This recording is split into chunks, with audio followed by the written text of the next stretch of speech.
Hey guys!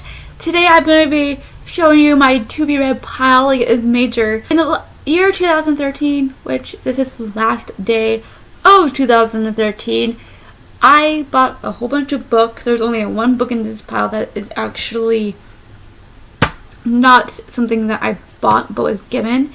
And I never got to a lot of these books. I've tried to read some and I just failed. Either I just had some issues with them or whatnot and I just gave up. I have a rule where if I read a book but I don't actually finish it, I have to read it. I have to try to read it a second time. I'll finish it, or if I finish it and I still don't like it, then I can give it away. I don't want to feel like I wasted my money, and I don't want to have to feel guilty that I didn't really give the book a chance. So that is why I do that. So there's going to be some books here that are in the second round. So these are all the books that I am going to be reading this year. These are books I will definitely finish and will definitely have read. These are not all the books. I've only given you 18 books. You'll be seeing a book haul hopefully in a couple of days. I'm waiting for one more book that I have. Before I get on to that, there's something that I will point you to in the down bar. You can read them. I have my New Year goals that you can see what they are down below. I did record this already and realized that it was like a half-hour long, and I don't think it would be much shorter after I edit it.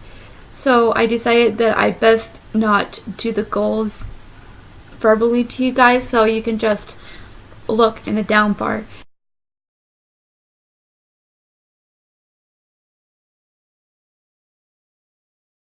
The first book is TheDarkest Minds by Alexander Bracken.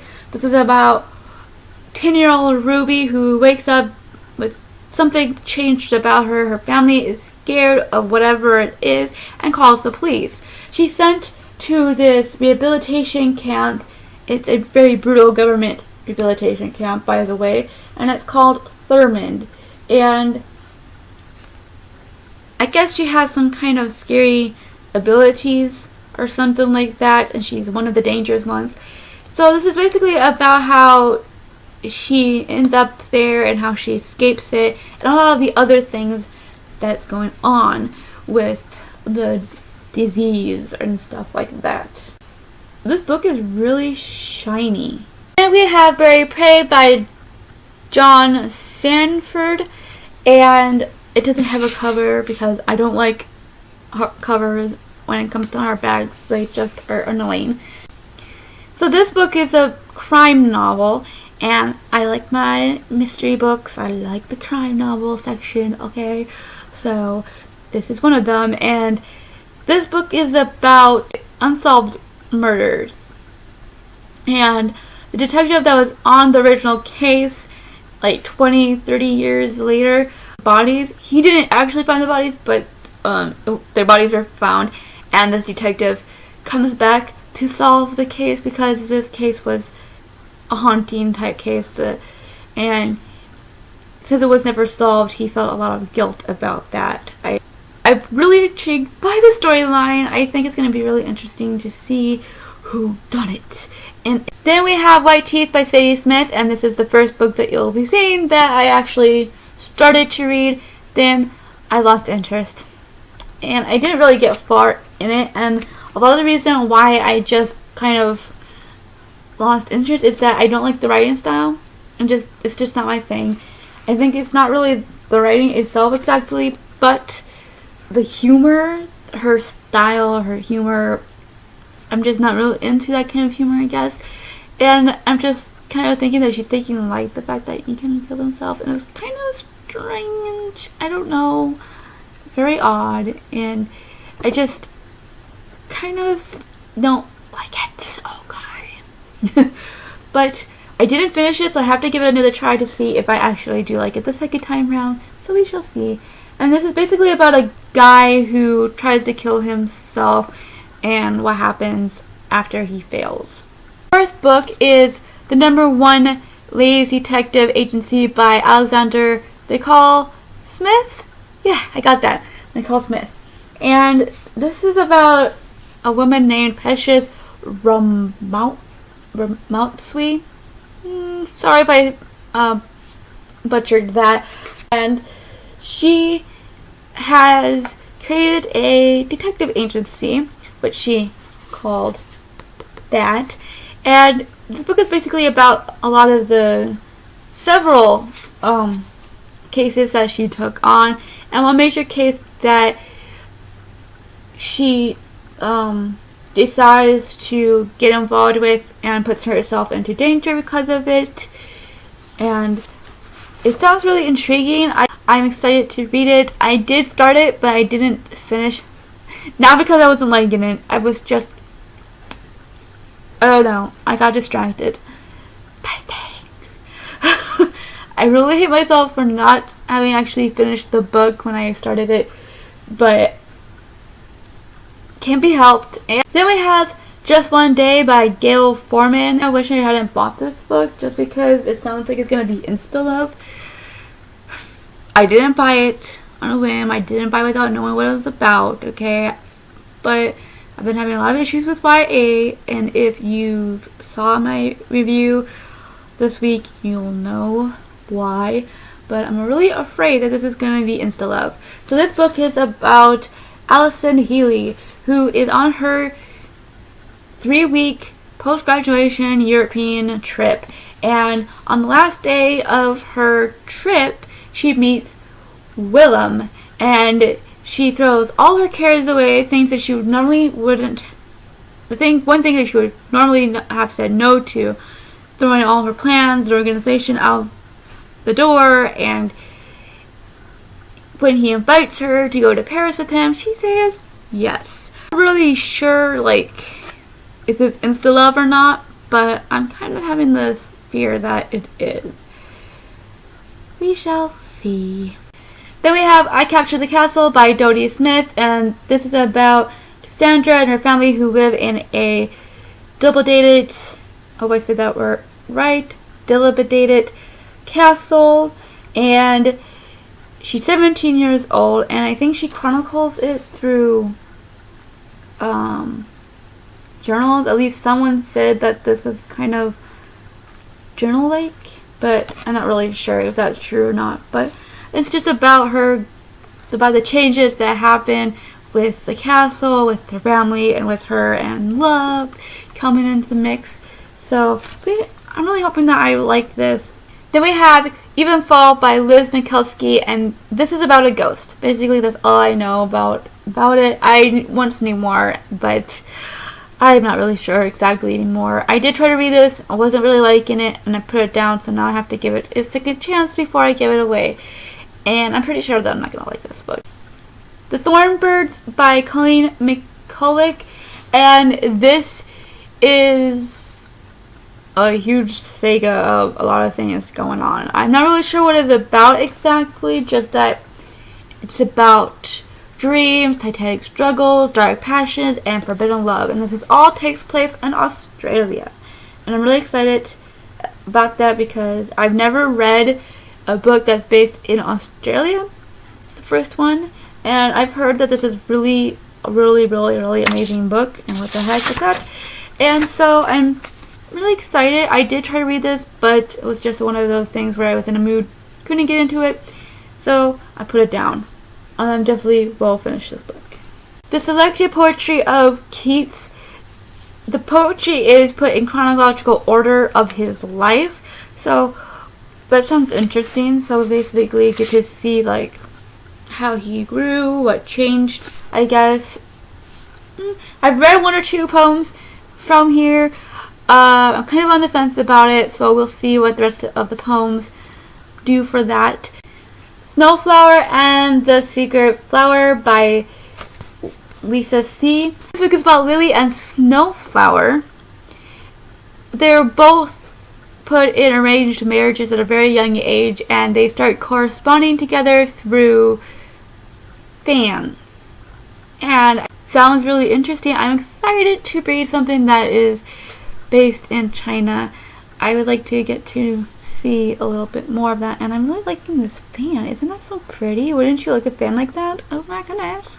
But yeah, I'm really excited to read this book, and yes. Song by Sebastian Faulks. This was a book that my mom was reading, but I think she didn't particularly like it, so she gave it to me.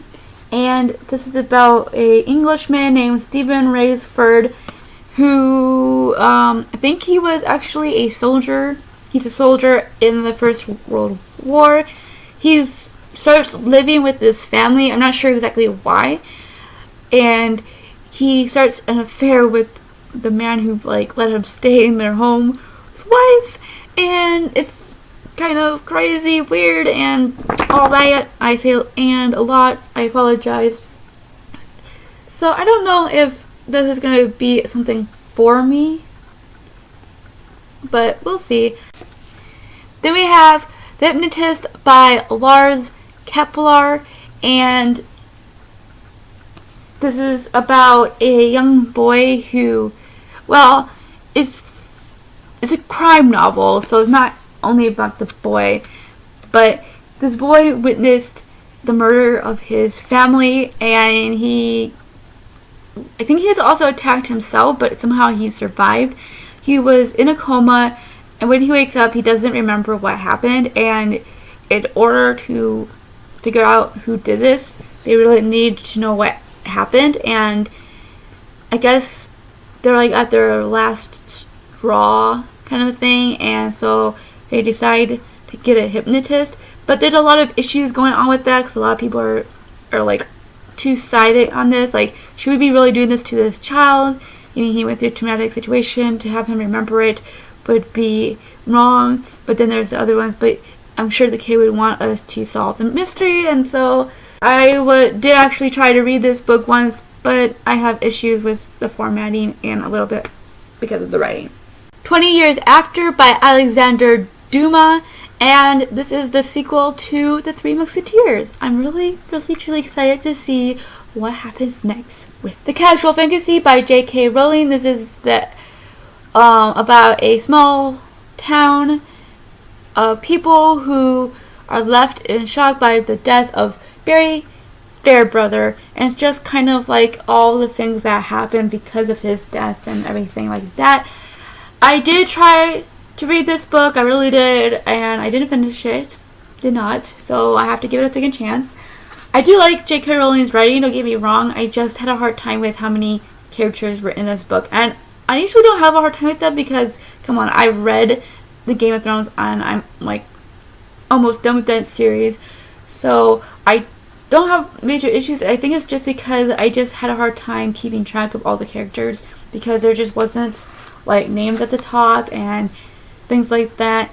But I don't know. I think I just have to get used to the format. Pillars of the Earth by Ken Follett. This was a Christmas gift that I got, and just to tell you, if I did not tell this before, I will be having a book haul of books that I got for Christmas from a gift card, and that came alongside with this book. So, this book is The Pillars of Earth by Ken Follett, as I said, and it's basically about a guy named Philip who's a prior Kingsbridge, and he's a monk.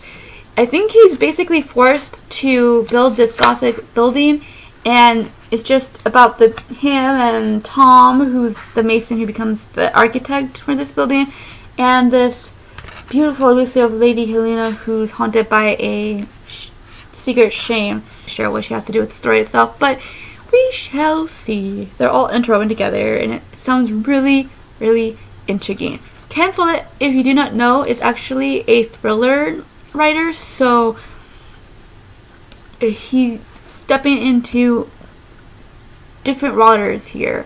I'm happy when I see an author who's willing to take a risk and go into a different direction with their writing and their stories, and it's just something that I really appreciate. Then we have The Map of True Places by Brunonia Barry. Psychologist whose patient has just died.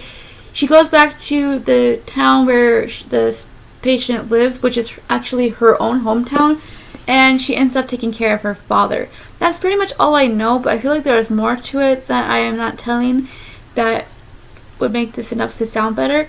But I did try to read this wasn't going for it, so I have to try to finish it again. The Bookseller by Mark Pryor. This is about Hugo Martin, who sees his friend Max being kidnapped. Max is a bookseller, and Hugo goes and tries to save his friend, and along the way he gets help from a journalist, a semi-retired CIA agent, and a police detective. But not only that, he starts to realize that there's other booksellers being kidnapped, and that he might actually be falling into the trap of the killer. Sounds very intriguing. The very last book we have is Bad Monkey by Carl Hyacin. And this is very complicated to describe. I'm not going to talk about what it's about, but it does actually have a monkey in it, and it sounds hilarious. Really liking this monkey. Look at the monkey, look at the monkey. So that was all the books in this to be read pile that I have. There's 7 books more, but they'll be in my book haul that you shall see. And yeah, hope you enjoy seeing all these crazy books that I have that I need to finish. And that's basically part of my 2014 goal for the year. As I said at the beginning, you can see the rest of my goals in the down bar if you want to know more. And I will see you in the next one. Ciao!